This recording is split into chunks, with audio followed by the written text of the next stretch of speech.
that process has happened for decades in different communities across the country and around the world. So it wasn't hard to predict that that would be happening. And so when we thought about like, what is the most valuable contribution we can make through PAR to like really inform what building a healthy community looks like and how community change needs to actually happen so that it protects the health of the people and populations who are most vulnerable to poor health impacts, it's like, oh, we can actually study how neighborhoods should change, not just what should change. Welcome to Partners for Advancing Health Equity, a podcast bringing together people working on the forefront of addressing issues of health justice. Here, we create a space for in-depth conversations about what it will take to create the conditions that allow all people to live their healthiest life possible.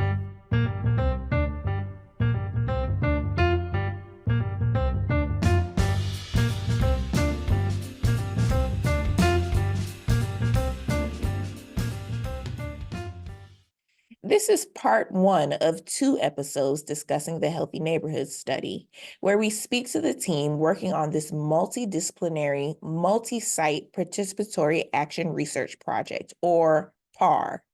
The study is focused on neighborhood improvement, community resilience, and the importance of community collaborators leading change in their neighborhoods, the city, and the region. We had a lively conversation with our guests, who were 4 Black women with different ethnic backgrounds and lived experiences. Because of this, they were able to provide diverse and compelling perspectives on the important work that they are doing. Hello, and welcome to the Partners for Advancing Health Equity podcast.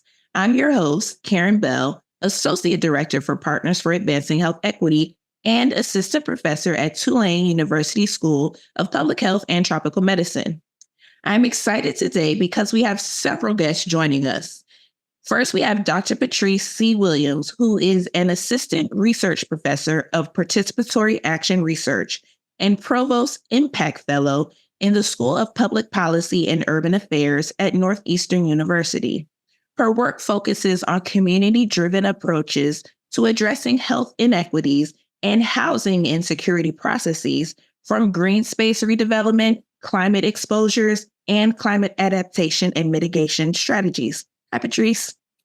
Hi, thank you so much for having me. I'm very excited to talk today. Of course, we are excited to have you. Next, we also have joining us Vedette Gavin, who is a public health research consultant with more than 20 years of experience leading participatory research with communities for health equity. She is the co-principal investigator for the Healthy Neighborhoods Study. Hi, Vedette. Hey, Karen. Thanks for having me. And hey, y'all. Thank you.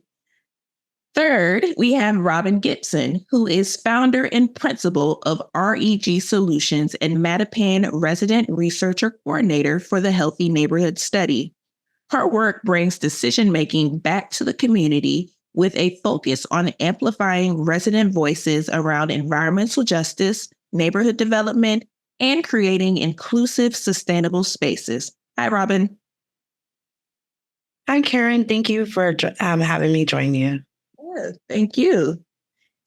And lastly, but definitely not least, we have Dina Abreu, who is the new Bedford resident researcher for the Healthy Neighborhood Study and a community activist committed to seeing her community thrive. Hi, thank you for having me. Thank you. Thank you all. I'm very excited.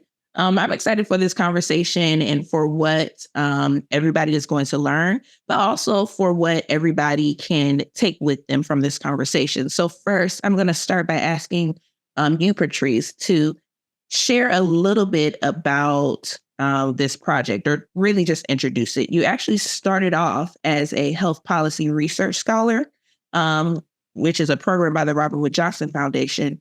And now you're doing participatory action research in Boston. Can you tell us about this current research on the Healthy Neighborhood Study? Sure. Actually, the two things are connected. And you will see through the people who are here today how it all started from that. So through the Health Policy Research Scholars Program, For those who may not know, it's a 4-year doctoral program that helps students who want to use their different research skills and add a health equity, seeing how your work can have a policy impact. And Vedette was one of my coaches that was assigned to me as a 3rd-year person through this 4-year program. That's how we met. And through that time, she knew how much I loved doing community engaged work. I was always worried, but I have a job doing what it is that I wanted to do.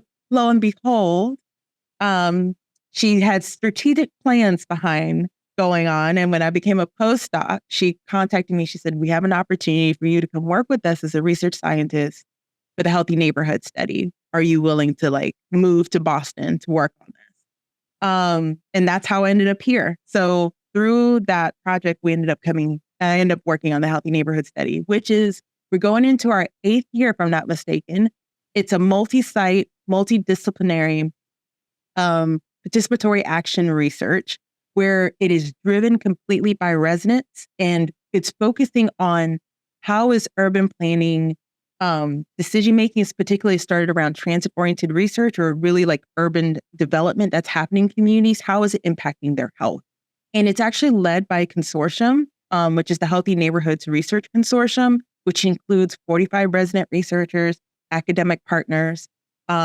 Now in my new role, I'm considered one of those academic partners. It includes public agencies like the Planning Agency and also the Public Health Agency from Massachusetts, and a whole host of other grassroots organizations. So we have 9 grassroots organizations that are based in each of the 9 different communities that this work is happening in the greater Boston area. Vedette, do you want to share, since the project started, you're the co-PI, do you want to share more about the Healthy Neighborhood Study?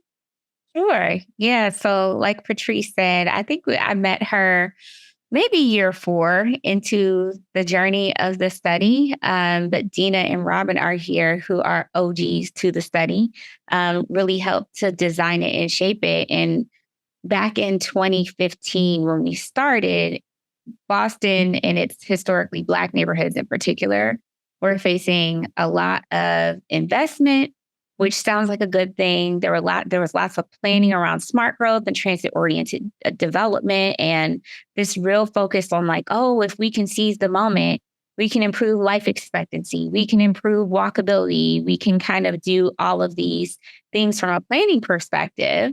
And at the same time, on the ground in communities, people were organizing because we knew what was coming, which was gentrification that leads to displacement, which was people being priced out. Boston's, that process has happened for decades in different communities across the country and around the world. So it wasn't hard to predict that would be happening. And so when we thought about what is the most valuable contribution we can make through PAR to really inform what building a healthy community looks like and how community change needs to actually happen so that it protects the health of the people and populations who are most vulnerable to poor health impacts, it's we can actually study how neighborhoods should change, not just what should change. So not just thinking about, a bike lane here, a green space there, but how does that green space get there? And who owns it? And what benefit does it create? Or who can access it? And what benefit does it create to the people who are living there? And so we had an opportunity to actually do an evaluation of some development projects. And we decided no, we should use this opportunity for PAR to move away from the what and talk about the how. And so I was fortunate enough to meet Robyn and Dina in those first 2 years, who were already, before this research project, leading work in their communities about this very thing, about housing affordability from the policy perspective. That's Dina. Around green space and food access and community power and minority leadership.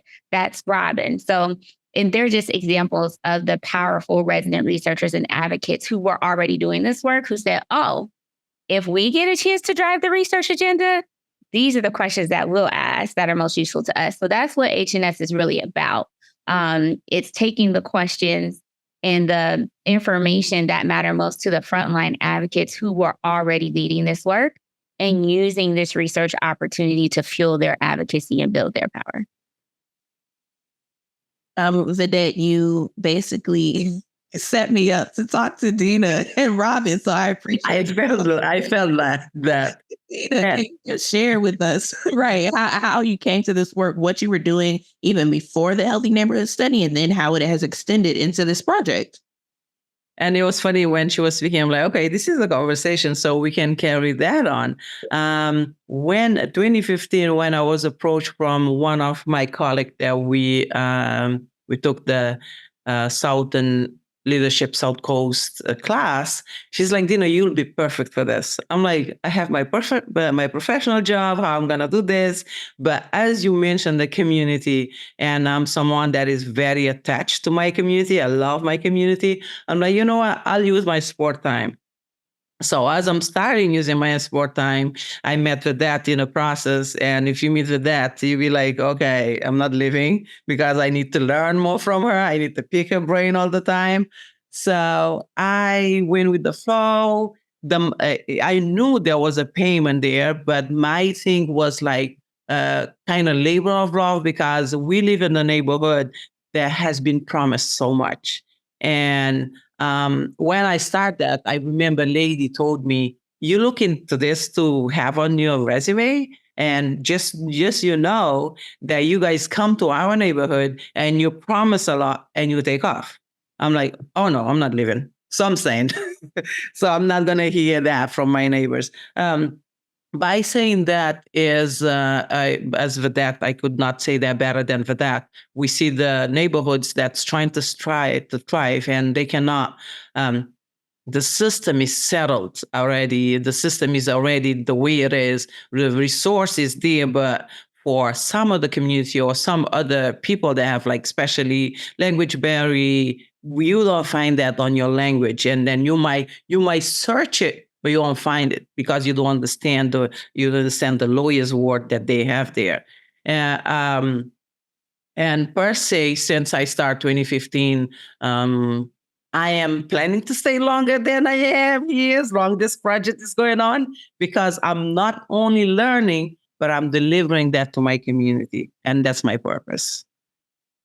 If Robyn can touch base on that, that'd be great. So Vedette, as Dina stated, Vedette is someone who, when you meet her, you instantly understand this is what I've been missing in my work. This is like the piece that I've been missing in even the community work, but also in my background as nonprofits.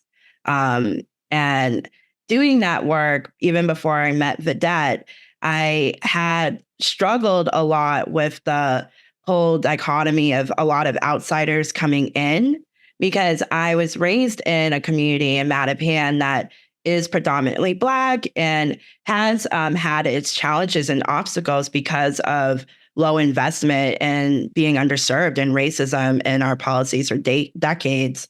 But while growing up as an adult, seeing like the assets and the resources and the amazing people doing that work right in my community.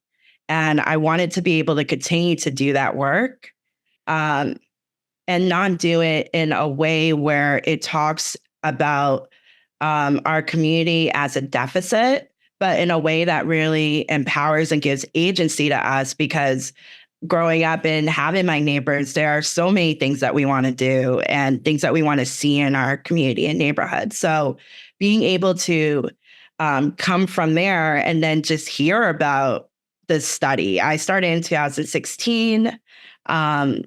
I had originally had been doing community work under a different grant where it was empowering community members. And someone told me, actually, it was Yusuf Ali, who was originally a part of the study, and he had also saw the community work I had done.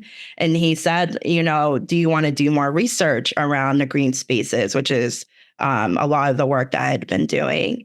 And then meeting Vedette and being able to dive into research and data and engagement from the beginning, it was the key part of what I had seen was missing in all of the work, but also all the solutions with what was happening within my neighborhood.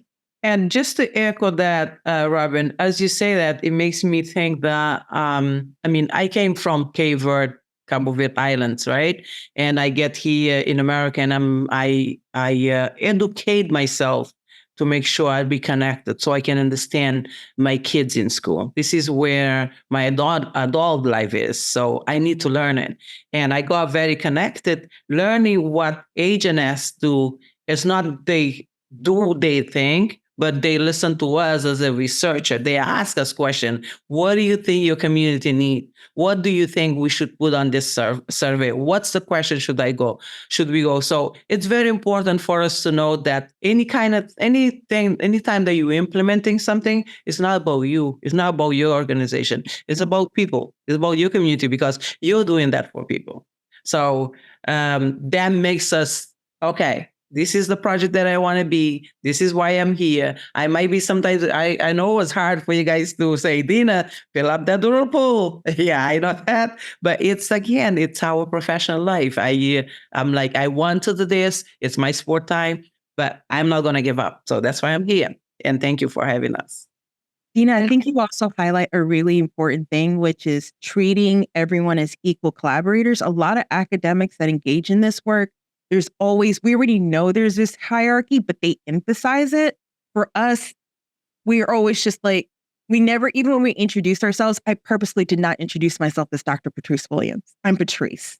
I've just moved to Boston.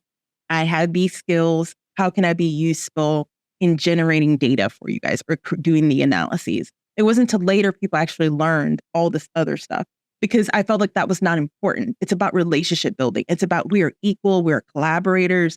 We all have something of value to add to the project, and not what I think is more valuable than what Dina has to add to the conversation. And I just think that's so vital to this, is always having to remind myself, like even as I was going through this process, I had to unlearn some of the things that I learned as a doctoral student, because you're taught, you're the expert. You know what's going on. You're a leader. You're this. But how can I tell someone who's living this life daily what's best for them when I don't live in the same situation, right? How can I fully understand the full scope of what's going on if I'm not in conversation with the people that are living this and are dealing with this and are advocating for it, but no one will listen? So I just thank you for bringing that up, Dina, because I think that is so core to what it is that we do. It's the level of respect and a level of just camaraderie of, it doesn't matter where you've been, what you're doing, what language you speak. We all want to be able to build a relationship and be able to move something forward together as a community. Amen. Thank you for summing it up like that. I think I wanted to ask, why do you all think that you all are able to do this type of work in the way that you're doing it, when other people might say that they are doing participatory action research and they're really not? There's not that level of respect that you talked about. All of the voices aren't being heard. What is, maybe not special, that might not be the right word, but what is it that you all do that makes this thing go, that allows it to be truly collaborative, community? Honestly, that's what I'm hearing here, is community. What is happening here? I think that would be, oh, go ahead. I was going to say, let go for it. That's what I say. Listener. And why I say listener, because we are the researcher for our community. But until they're able to listen to what we say, we won't go nowhere. So the reason why I say, let me start, is because you have, back when we say, you have the bread and cheese in your hand, right? And you cut it. So in order for you to do it, to do inequality, you have to listen to who's living it, and they are. So that can take over. They listen. I think that's right. And I think that that begins with, as people, the belief that what you are hearing from the person you're hearing it from has value. And that's like when Robyn talks about, I'm from Mattapan. I know who's in Mattapan. Her mother is a brilliant educator. We have civil rights leaders, entrepreneurs. There is a structural narrative around communities that have been systematically harmed, that it is because of the people. And it's not because of the people. People are brilliant. And I think sometimes in the when you learn it in the classroom and you just hear the word lived experience, and residents are experts, but you don't know that as a person. You don't actually believe that there's something for me to learn while I sit down and play chess with this man at the rec center. You don't actually believe that, oh, if I want to understand like how to help my child be a better reader, I could go ask the woman down the street who raised 8 children. Like when you don't believe that about people in communities where they are, you can't listen to Dina. But when you believe it, and I think that's something we all have in common. No one calls to question, well, is that right? No one ever thinks when Robyn offers, we should be asking this question, not that question. Well, who is Robyn to frame a question? It's like, yeah, that's exactly right. Because it's a fundamental belief. And I think a lot of times in PAR, people don't come to it from the perspective of beliefs and values. They start with process. And that's not why we started. We started with a belief that there's a more meaningful question we could be asking here, and that this research could be in service of something different other than a dashboard of indicators. It could actually be in service of liberation and the people whose lives are going to be most directly impacted by all this development. And so I think like one thing we don't talk about is what do we commonly believe about each other? And what do we commonly believe about the power of co-created knowledge? Like I grew up in an organizing family. So when we used to say when I was younger, all power to the people and knowledge is power, well, then research by the people is power. Like when you got that in your bones, you create something different with other people who also believe that. I think that's beautiful, Vedette. What I was also thinking is that what makes us different is that not only do you all and we all listen, but being able to work, especially with like Black and Brown communities throughout Massachusetts. I have now known Dina for years, and I know who she is as a leader and the work that she's done. I don't know many people from New Bedford, and so being able to have that shared knowledge and information, but also relationships so that you can look and see what's going on in your community, but also see the patterns, see why it's going on in other communities. Know that it's not just about maybe what sometimes the media and people think in terms of why a community is devastated or why they're going through trauma. It's not just because, oh, this is that community and that's just how they are. It's because of a lot of systems that have made it so that people can't see those connections in other communities and take action. And so I think a part of why this works is because, as Vedette said, we're building relationships. It's not just about papers or getting your name out there. It's not just about trying to get to that, ivory tower. It's really about working in real time with real people about making changes. And so that's really powerful. And this team, Vedette, portrays Dina and everyone else. We really work intentionally together. I think we work well together and we have a lot of fun and we love to bounce ideas off of one another. And I love that. But we also challenge one another. We're intentional about our time and about what we bring to the table and how we can really contribute.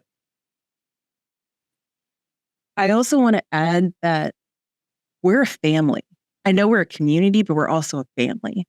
Karen, when I say like when we come together and do things, everybody's hugging. How was your Dina brings her grandchildren. We see all we got babies, we got everything. Everyone's there. It's like we literally just had in the fall our homecoming, right? But it's like a family reunion every time we get together because we don't just talk about research. We care about people, right? So it's like I care about you. What you're going through. How can I help? How can we be connected? Like people don't just come into this or stay in this just because of the research, right? We become like a part of each other's family. And another thing is we can't expect community members to show up for us if we don't show up for them, right? So I'll never forget, Dina had, what was it? for example, the president for Cape Verde was coming to Massachusetts, right? Yes, having a gala. We had an event.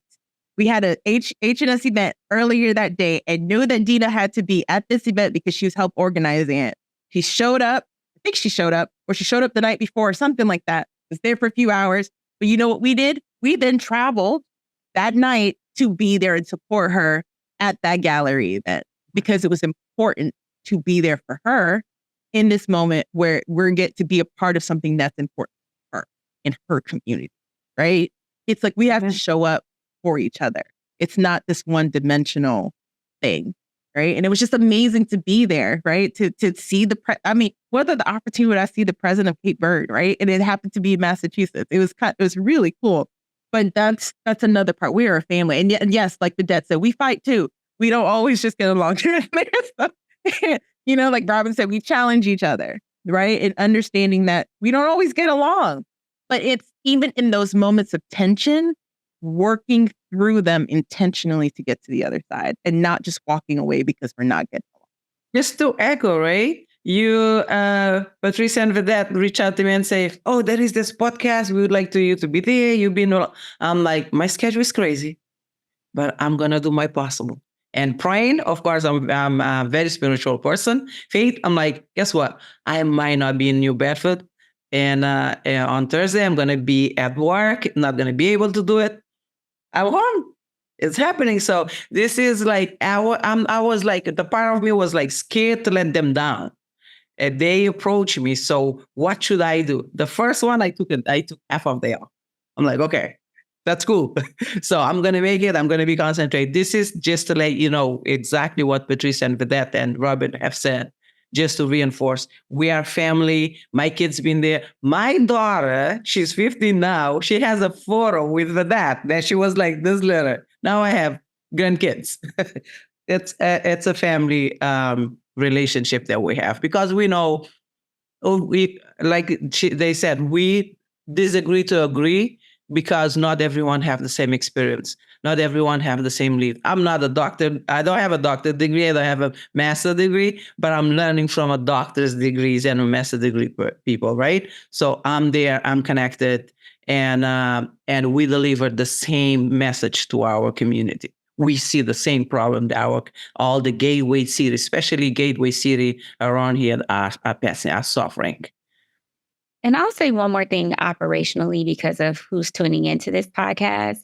Another response to what are we doing that makes it work is like the shared responsibility and ownership between partner organizations is really important because we recognize like in PAR and in the public sector, like in general, like organizations are rewarded for like claiming that they own things.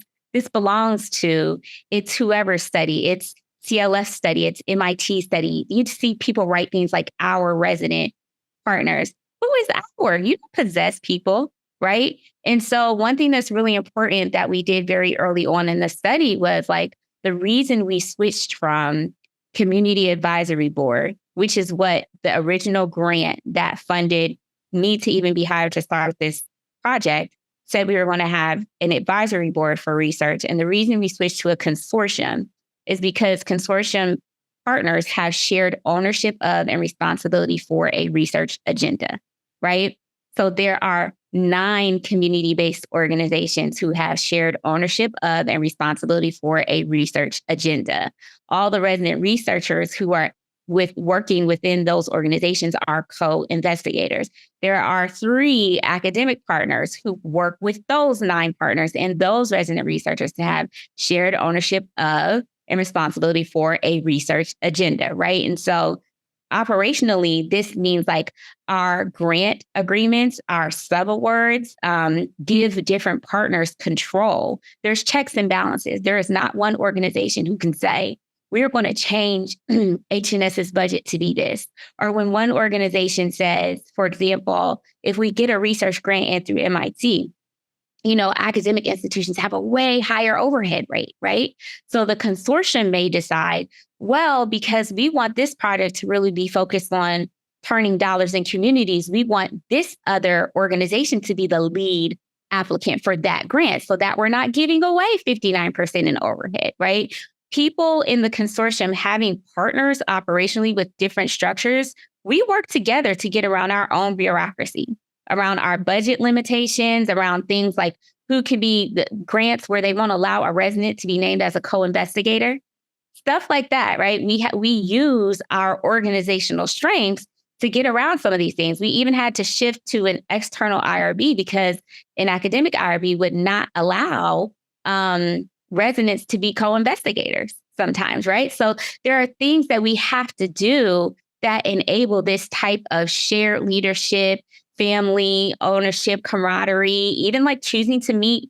Organizations have to be open to having different on-site protocols to accommodate all 9 communities coming together, So there's just a lot of different things operationally that are structured in a partnership of organizations versus led by one organization really helps us do. So I just wanted to share that with folks who are listening. I just wanted to pause here and express my appreciation personally as someone, have this little PhD or a professor at these ivory towers.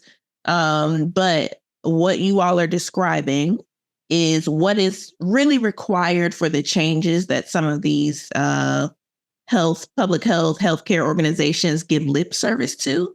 And so I really appreciate you all forefronting not the what, but the how of doing this type of work. And I think the things that you all are describing, like you said, are things that you don't learn in the classroom. They are learned through experience, but also through having like an orientation toward people, toward community, toward respect. So I really appreciate us talking about that first as the most important thing.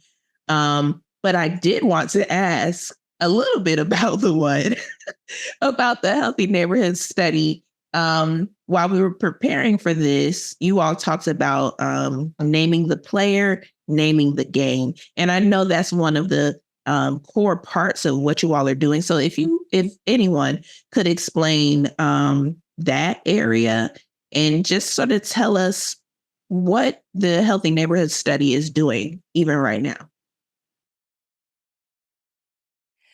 Be sure to tune into the second part of this episode, where we will hear the answers to this question, including how our guests identify the influence of investors and other players, and how they are holding them accountable in neighborhood development projects. And if you have any thoughts to add to the conversation, be sure to comment on our podcast episode page at Spreaker.com or on our social media channels. Thanks for listening. Thank you for joining us this episode of Partners for Advancing Health Equity. Be sure to visit our website and become a member of our collaborative at partnersforhealthequity.org. That's partners, the number 4, healthequity.org. Follow us on Facebook, LinkedIn, and Twitter. And be sure to subscribe wherever you enjoy your podcasts. Partners for Advancing Health Equity is led by Tulane University School of Public Health and Tropical Medicine, is part of the Tulane Institute for Health Equity, and is supported by a grant from the Robert Wood Johnson Foundation. Until next time.